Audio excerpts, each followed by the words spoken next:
Udumo kuNkulunkulu kweliphezulu nokuthula emhlabeni kubantu abathokozelwa nguye. Bawunsibando yokubingelela Dlalifa yezulu. Ngithi uJesu Kristu inkosi. Siyambonga ke kakhulu uNkulunkulu wethu, siyamdumisa. Akekho ufana naye futhi akekho njengaye. uNkulunkulu ezulwini, uNkulunkulu emhlabeni, uNkulunkulu ngaphansi komhlaba, uNkulunkulu yonke indawo, ngoba ngaye konke kwaba khona. Ngaphandle kwakhe alukho olukhona.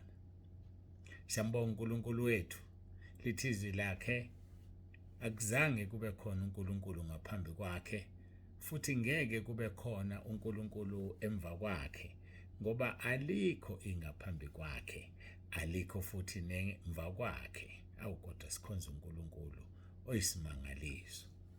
Ngiyabonga kakhulu-ke bangcwele, sibonga usuku uNkulunkulu asiphe lona, siyamdumisa ngendlela emangalisayo. Ngiphinde ngigcizelele ngikukhulumile ekuseni ukuthi ngisele emuva kakhulu ngama-messages. Ngiyanithanda kodwa, yazi ukuthi ngiyanithanda. Nginithandela ukungangilaleli kwenu ave nginithanda. Uyazi ukuthi angakawaqedi ama-messages aMonday, angakawaqedi awaMonday, let alone awayizolo nawa namhlanje. Kodwa nje awaMonday angakawaqedi. Ama-VN-ke kodwa kakhulu aMonday ayawakathinto.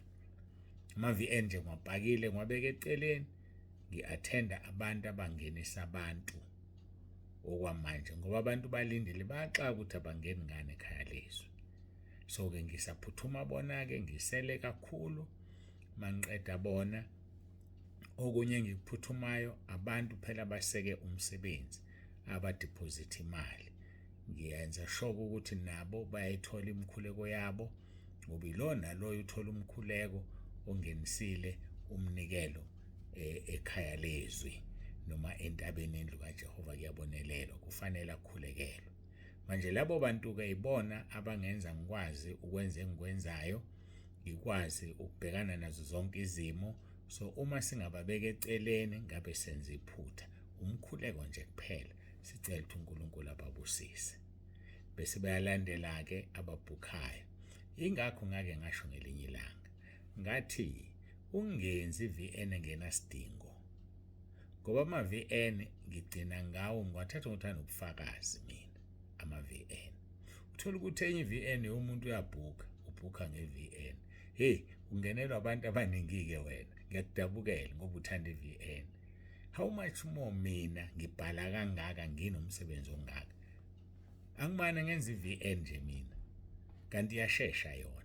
Kodwa manje ngifuna into ebhaliwe, icace nawe uyibone. Kube lula uma usuyifuna usheshe uyithole. Kunzima ukufuna i-VN phakathi kwama-VN, ngoba kufanele kuwalalele onke uze ufike kule oyifunayo. Kanti into ebhaliwe ugijimisa amehlo nje usheshe uyibone. Ngakho-ke jwayelani ukubhala. Nefoni-ke engenayo ama-VN ayisheshi ukugcwala. Ukubona uma uthumela i-message iyagijima, ihamba fast ebhaliwe. Le VN ijikeleze nje, zungeze nje. Hawu. So-ke ubufakazi ungalenzi iphutha ubhale, bufake kwi-voice note. Kodwa ngithatha ngokuthi ubufakazi kunalokho esengikubalile, yebo busemqoka nabo kakhulu, kodwa manje ake siphuthuma abantu asebelindile kade betsheliwe ukuthi bayangena ekhaya lezwi, sibaphuthume okokuqala lokho. Bese-ke sesiphuthuma-ke abantu abasekele umsebenzi kaNkulunkulu, kusemqoka futhi lokho. Konke-ke okunye bese kuba ukubhukha, ukubhukhela ukuthi abantu bavume izono bazihlanze, kuyalandela futhi lokho. Number 3, bese-ke emva kwalokho-ke konke okunye sekungavela. Ngisenama-voice note-ke angomsombuluko, kodwa ama-messages sengizamile ukwaphusha.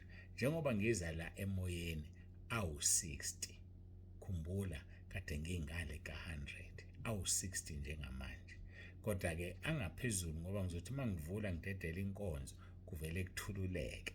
Yikho ngithi ngiyanithanda nje, ngoba nilaleli, anikhuzeki. Manje niyaphusha nje, niyaphusha. Kulungile-ke, phushani, kodwa-ke kuzodileya wena. Ngase ngifundile ukuthi angiqale ngabokuqala ngigcine ngabo ukugcina.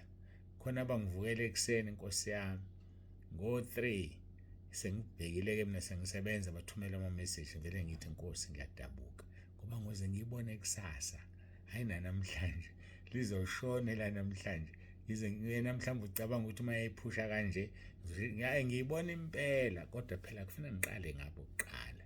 Wena nje uvuka ekuseni waphusha uzubonakala mhlawumbe kusasa noma ngoLwesihlanu angazi nami kodwa abantu baningi lokho engifuna ukuthi ukwazi.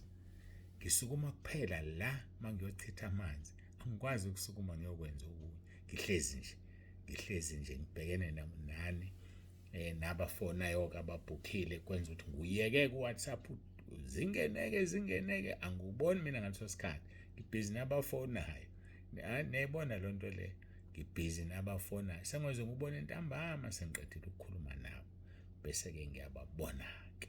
Hayi-ke bengininika nje update ukuthi kwenzakalani kodwa-ke ngiyabonga balethena abantu indlela enibaletha ngayo ave ngijabula noma ngisele emuva nje kodwa ngiyazama lokhu uNkulunkulu angisiza ngakho. uNkulunkulu anibusise nonke emakhaya, anibusise kakhulu ngokuletha abantu, anibusise kakhulu ngomnikelo eniwenzayo nixhasele umsebenzi kaNkulunkulu. uNkulunkulu anibusise anibiyele kubusiswe nemindeni yenu. Ngiyabonga ngendlela emangalisayo. Ngithemba niyazi senibona ngiyena umfundisi wemali angikhulumi ngomnikelo mina la umnikelo nginazo kodwa inkonzo ezindala ezicacisa ngomnikelo engazenza ngo-2020 group isanda ukuqala kodwa nje angikhulumi ngomnikelo mina cha angiyena umfundisi wemali. So-ke ucabanga ukube kuthiwa nje abanye ngabe neyithela bo imali hey ngabe ifunwa namhlanje nakusasa. Hayi khululekani bafowethu nothi into uNkulunkulu mina akho mali engizoyicela kumina njengoba ngizokwakha indlu nje ngizolinda mhlawumbe kuze kube ngoba imali ayikho ufuna ngiyibeke ngidinga imali between 5 and 10 million ukwakha indlu ezocisha ihlale 6,000. So-ke mhlawumbe yokwakhiwa ngo-2027 angazi kodwa ngeke ungizwe nginicela imali. uNkulunkulu uthe yena igolide nesiliva lingelakhe. So ngicelelani-ke imali kubantu mina angifundraise omunye ube ngibuza ukuthi ngifundraise kanjani. Xoleleni bafowethu angifundraise hayi angifundraise mina uNkulunkulu wangitshela nje wathi mangifuna imali ngicele kuyena uyena ozothinta umuntu kwaphela nje. uNkulunkulu akubusise nina nonke nithintekile. uNkulunkulu anibusise nazi nithinto oyena ngqo and ulilalele lelo phimbo ngoba ilona ukuthi uma ulilalela wenza izinto uziyongena ezulwini. Lilalele lelo phimbo eselikhulume nawe uhlala ukhala uthi awumazi uNkulunkulu ekhuluma nawe ukhulumile nje nawe wenza nawe wena ungakenzi kodwa ukhulumile nawe. Qhubeka nalelo phimbo-ke elikaSathane lizokuphikisa. Ayike angibonge ngiguqe ngithandaze. Siyambonga uNkulunkulu kakhulu ngevangeli asinikeze lona okungelona le-prosperity kodwa lobungcwele elizosithatha lesingenise ezulwini sishiye yonke ingcebo. So indaba yokunakana ne-prosperity unako kwasemhlabeni ngeke isisendawo kodwa uNkulunkulu uzokubusisa akunike kwasemhlabeni uma uhamba ngobungcwele. Yayibona lona. So asifuni umbuso kaNkulunkulu nokulunga kwakhe. Usho njalo uMathewu chapter 6 verse 33. Funani uNkulunkulu nokulunga kwakhe konke okunye kuzonezelwa kini. So ake sikhohlwe ukunaka kwasemhlabeni. uNkulunkulu uyazi ukuthi sidingani. Umoya Ongcwele wazi kahle into esiyifunayo uyasibubulela. Lisho njalo izwi leNkosi lapho kwaseRoma chapter uyasibubulela umoya Ongcwele ngoba sikwazi thina singakucela. So why should we worry? Ayaze singayikhathazi thina sikhonzeni uNkulunkulu siye phambili silinde usuku azosilanda ngalo uJesu sihambe siyohlala sibuse kanye naye. Samukela inkazimulo wemadoda. Yikho phela ukuthi umuntu ufuna alalela intando kaNkulunkulu. uNkulunkulu mayesangifuna emhlabeni kulungile. Athi uPaul ngingathanda ukuhamba ngekhaya. Yazi ngiyawuzwa lo muzwa ayiwuzwa. Yazi nami ngiyathanda ukuhamba ngekhaya. Kodwa-ke kuhleke ngoba nginani. Ukuphila kunguKristu, ukufa kuyinzuzo. Masiguqe sikhuleke.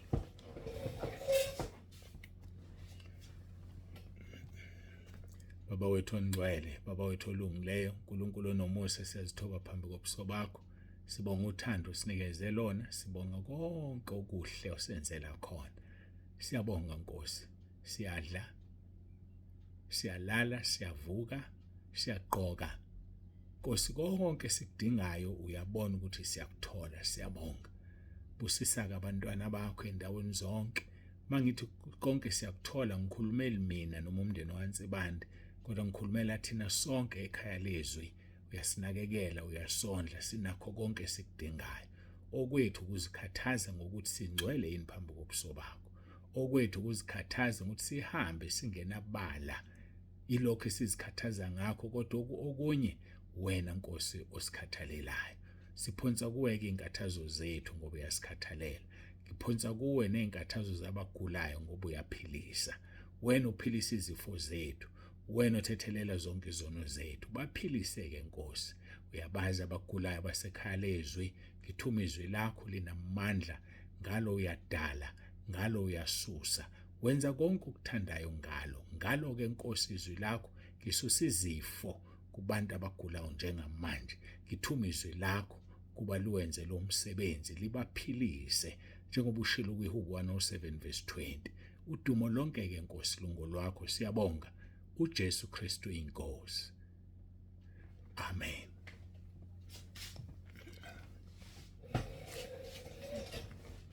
Sambonga-ke kakhulu uNkulunkulu wethu, siyamdumisa bangcwele. Akekho ufana naye, akekho futhi onjengaye. UNkulunkulu ezulwini noNkulunkulu emhlabeni. Siyambonga kakhulu uNkulunkulu wethu. Siqhubeka-ke nentshumayelo yasentabeni. Hawu, isikhathi sihambe kangaka. Sekuzohlangana 12 minutes. Qhubeka nentshumayelo yasentabeni, Matthew chapter 5. Namhlanje-ke sobheka uverse 3, verse 10 to 12. Angiphinde, verse 3, verse 10 to 12. Sithi abanjani? Oh madoda, yaqala indaba. Abanjani? Abanjani? Lo mbuzo esiwubuzayo. Uthini wena? Uqedele ngibona ukuthi uyabona ukuthi sikhuluma ngani. Uqedele phela lo mbuzo. Umbuso kaNkulunkulu ngowabanjani? Ungowabanjani? Iyona-ke topic esigijima nayo namhlanje. Angazi kuze kube yinini phansi kwentshumayelo yasentabeni. Sengithandazileke ngizothanda ukufunda ngiqale kuverse 1 kodwa ngizogcina kuverse 3 this time around bese sibheka uverse 11 to 12. Verse 10, 11, 12 bese sibheka-ke inkulumo yethu yosuku. Kwathi ebona izicuku wenyukela entabeni esehlezi phansi abafundi bakhe beza kuye. Wayesevula umlomo wakhe wabafundisa wathi, verse 3, babusisiwe abampofu emoyeni ngokuba umbuso wezulu ungowabo. Babusisiwe abampofu emoyeni ngokuba umbuso wezulu ungowabo. Ake siye kuverse 10. Uthi verse 10, babusisiwe abazingelwa ngenxa yokulunga ngokuba umbuso wezulu ungowabo. Babusisiwe abazingelwa ngenxa yokulunga ngokuba umbuso wezulu ungowabo. Mina angazi ukuthi ngihlekiswa yini. Ngihlekiswa ukuthi kusukela mhla ka-7 November 2023 laphuma izwi lokuthi ngizobulawa. Ngiyazingelwa njengoba ungibona nje. Mayangizingela njengoba ngikhuluma nawe. Hawu, kanti umbuso wezulu ngowami, ngabe ngizingela ngenxa kaJesu. Hawu, ngaze ngajabula webafowethu. Ngaze ngajabula ukuthi-ke manje umuntu akahambe ngokuthanda kwakhe. Silinde intando kaNkulunkulu. Ufuna ngihambe kanti angawuqeda umsebenzi wami kinina. Angakawuqedi. Kodwa nje khona bayangizingela. Seku2 years ugcwele. Ugcwele 23, 24. Oh, hayi akagcwala u2 years. November 23. Uzogcwala ngoNovember this year u2 years. Ngiyazingelwa-ke mina bafowethu. Uthi-ke uverse 10, babusisiwe abazingelwa ngenxa yokulunga ngokuba umbuso wezulu ungowabo. So musukhala wena mawuzingelwa. Uma uzingelwa nje ngenxa kaJesu, khululeka. Verse 11, nibusisiwe nxa benithuka, benizingela, bekhuluma konke okubi ngani, beqamba amanga ngenxa yami. Jabulani nithokoze ngokuba umvuzo wenu mkhulu ezulwini, ngokuba kanjalo babazingela abaprofeti abanandulelayo. sikhuluma indaba enkulu-ke namhlanje. Hayi, asibuyeleke laphaya kuverse 3. Kuverse 3. Ngifisa-ke siqonde lento ngombuso wezulu. The kingdom of heaven is not something earned. It is more a gift than a reward. Umbuso wezulu awusiyona umbuso wezulu awuyona into oyi-earnayo, into oyi-earnayo oyitholayo oyisebenzelayo. No, ayisiyona into that you earn, but it is a gift, kuyisipho. Masibheka baseRoma chapter 6 verse 23 uthi inkokhelo yesono ingukufa, kepha isipho somusa sikaNkulunkulu singukuphila okuphakade kuKristu Jesu iNkosi. So ukungena ezulwini kuyisipho, it's a gift. Ukungena ezulwini kuyisipho. Hey, angiyazi-ke le ndaba. Kuyisipho ukungena ezulwini. Wena ngabe ucela isipho sokungena ezulwini kuNkulunkulu. uNkulunkulu akunikeze. Why sithi kuyisipho? Awuthatha iselelesi. Ngiyasithanda iselelesi ngoba ziningi izifundo esiyithola kuzona. Iselelesi lesi esakhuze esinye sidelela uJesu. Sithi lesi selelesi sila thina lasikhona ngoba sonile. Lo akonanga lutho sesithi Jesu uzongikhumbula embusweni wakho. Uthini uJesu uthi namhlanje ngizoba nawe eparadise. Asizwe leselelezi ukuthi savuma izono. Asivumanga zono, asibhabhadiswanga, asikhulekelwanga sathola umoya ongcwele. It was just a gift, isipho. Yazi makhulunywa ngesipho, isipho. Ukungena ezulwini bafowethu kuyisipho. Ukuze kungabikho ozozibonga ngokungena ezulwini, kuze kungabikho ozoqhoshela abanye athi ngasebenza mina. Yabo mhla ngizoba uNsibani, ngivuka ngoPastor 1 mina, ngisebenze, ngiphendula abantu, ngikhulekela abantu, yabona lonto le ebesenze njani yena ongakwabelwanga lokho. Usefila guilty, usefila emncane. Cha, it's just a gift. Isipho ungena ezulwini. Uthi uApostle Paul uzobonda isipho. Uthi ngiyawutuba umzimba wami ukuze ngingathi sengishumayeza abanye ngilahlwe. Ngoba ungalahlwa usushumayelile waqeda. uNkulunkulu akathengwa ngemisebenzi. uNkulunkulu akathengwa ngemali. Cha, ngeke. Ukuthi uzosebenza kakhulu ukuthi usebenzela yena. No, ufuna wenza intando yakhe. Uhlanziwe yini ngegazi likaJesu? Kuyenye yezintando zakhe, intando yakhe ukuthi wena uvuma uJesu ngoRoma 10 verse 9. Kuyintando yakhe ukuthi wena uvuma izono zakho. Kuyintando yakhe ukuthi wena ubhabhadiswe. Kuyintando yakhe ukuthi uhambe ngobungcwele uzufinyelele kulazeni iqiniso. So ke manje uzoziqhoshela ngebandla elikhulu onalo. Mina ngidabuka amawudela akho uthi unalo. Mina nginalo ibandla. Ibandla likaJesu alithenga ngegazi lakhe. Usiqhoshela ngebandla elikhulu. Siqhoshela abefundisi abaningi abangaphansi kwakho. Maze ngiyabadabukela bangaphansi kwakho labefundisi. Abekho phansi kaJesu, abekho phansi kaMoya Ongcwele. Bakithi. Bangaphansi kwakho ubani wena? Ubani ngempela ungixoxele? Hey bakithi kunzima khona. Kodwa iqiniso ukuthi liyahlaba, iqiniso linzima. Bafethu ake sikhonzeni uNkulunkulu sihambe ngobungcwele bese simdedela sisebenzise. Indlela azokusebenzisa ngayo yilena ayithandayo. Uma yena efuna uhola ibandla elikhulu, hayi lengelakho, ulihola ibandla elikhulu isezulwini, uzokwenza lokho. Yazi uzokwenza. Mayefuna wena noma yini afuna umenzele yona uzokwenzisa wena ibangcwele ube ready. Iba ready to be used by the Lord Jesus Christ through the Holy Spirit. Iba ready. Are you ready? Ready wena na? Inkokhelo yesono ingukufa. Ngakho ke uma wona isono sakho sokufumana, your sin will find you out. Sizokufumana isono sofuna wena sikuthola isono sakho. Khona umfundisi wakwaShumayela wayeyithandela intshumayelo ethi abantu ababhemayo bayashesha ukutholana. athi kungaba nesixuku sika 5000 bebabili kuphela ababhemayo. Lo munye aqaleke akanawo ugwayi, aqaleke ngeke kuphela u5 minutes bengatholene bona sebemlapha bodwa sebeyabhema sebetholene. Yayibona le ndaba. So isono siyamfuna umuntu simfumane. Your sin will find you out. Ake sivumeni izono zethu sihlukane nazo. Eziningi izono zenziwe phansi komthunzi welanga. Kodwa khona lesi sibhlungu sokubulala. Yabona lesokubulala? Ngiyadabuka. Ingani ubulele nje wena? Angithi wenze abortion wena. Ubulele nje wena. Uzoza nini phambi kaNkulunkulu ucela uxolo? Yazi ukuthi ngeke ungene ezulwini leya ngane wayibulalayo isazula la emkhathini and ayinasono.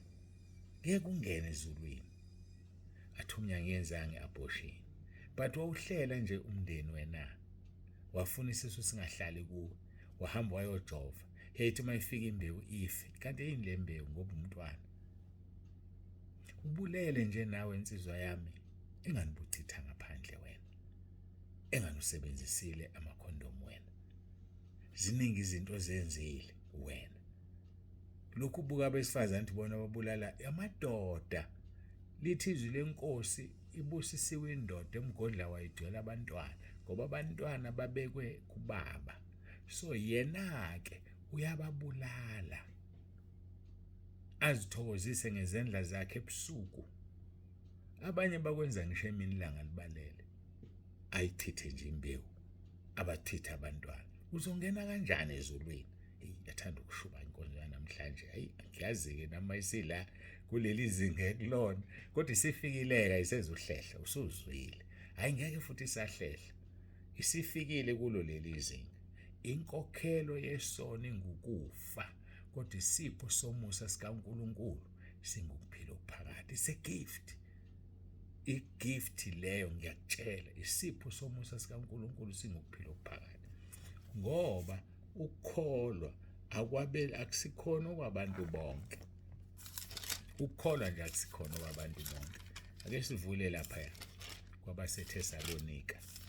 Ukukholwa akusikhona okwabantu bonke. Abesibili abaseThesalonika chapter 3 verse 2. Uthi nokuba sikhululwe kubantu abadukileyo nababi ngokuba ukukholwa akusikho kwabo bonke. Akusikho kwabo bonke ukukholwa. Njengoba ngithi it's a gift, isipho esisipho uNkulunkulu. Akusikhona kwabantu bonke ukukholwa. Bangakuzama bakufune behle benyuka zonke insuku umuntu esontweni kodwa mayengakuphiwe akaphiwe isipho somusa sikaNkulunkulu. Bese kuthi lo okuphiwe adlale ngakho, adlale ngomusa kaNkulunkulu. Woe unto you, maye kuwe. Usungene lapho kukhona ukukhala nokugedla kwamazinyo, impethu yakhona yifi, umlilo wakhona ucishe ubaswe ngesibabuli. Ngiyakudabukela mina. Kodwa ke phenduka. Isikhathi sisekhona ngoba kukho ukuphenduka ngale kwethu. Phenduka uze kuJesu. Inkokhelo yesono ngukufa. Mina ngiyamangala. Angazi ukuthi verse 3 no 10, 11, 12 so baqeda nini. Uma mina ngisaqala nje kuverse 3. Ngakho ke okufanele ugade awusithini isikhathi seku 23. Bakithi. Sisakhuluma ngenkokhelo yesono ngukufa.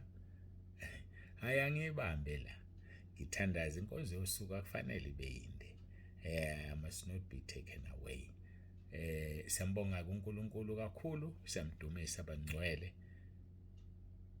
Namhlanje siqhubeka isihloko sethu phansi kwentshumayelo yasentabeni. Sithi umbuso wezulu ungowabanjani. Babusisiwe abampofu emoyeni ngokuba umbuso wezulu ngowabo. Sisazo unpack uverse 3. Asikakenze lutho, sisazo unpack. Kuthi kuzothatha izinsuku engake sim unpack namangazi. Umoya ongcwele waziyo. Ngiyabonga kakhulu. Ngicela ukuguqa ngikhuleke. uJesu Kristu inkosi.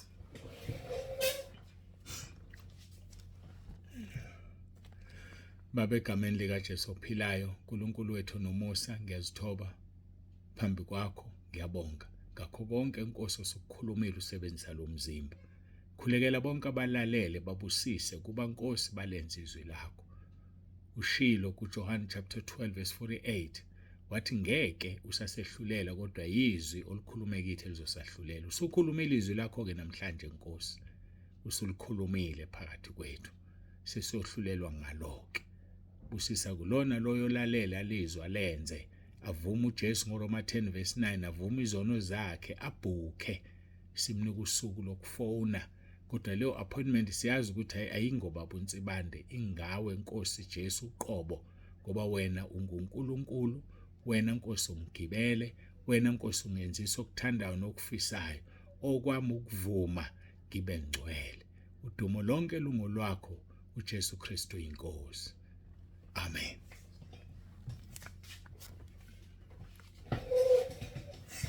Siyambonga kakhulu ke uNkulunkulu bangcwele siyamdumisa. Udumo lonke lungolwakhe lumfanele. Baba uNtsibande useyavalelisa uthi ube nosuku lomnandi. Jesu Kristu inkosi.